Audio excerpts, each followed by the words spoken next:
Kalau ada 10 orang macam kau, bankrupt warung aku. Nah, 10 sen. Pakcik, saya minum air kosong je kot. Takkan ni pun nak kena cas. Apa, kau ingat air kosong kedai aku ni free? Ni air kerajaan tau. Aku bayar tiap-tiap bulan. Bising lah pakcik ni. Nah, 20 sen.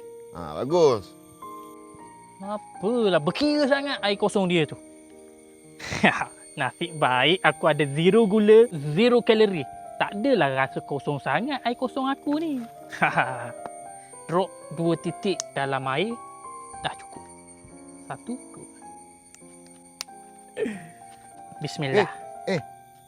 Kau titik apa dalam air tu? Kalau pakcik nak tahu, ni air kosong pakcik, tapi rasa mango. Ya ke? Ya. Mai try sikit.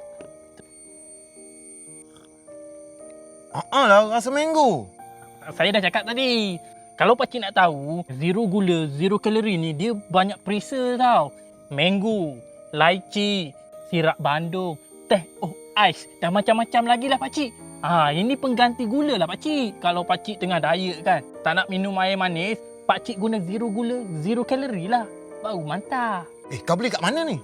Kalau pakcik nak, link saya dah sediakan, tinggal tekan je. Jangan kacau, saya nak minum. Bagi pakcik lah air ni.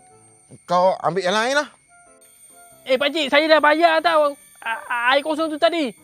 Alah, rugi 20 sen aku. Tak apalah. Pakcik, air kosong satu lagi.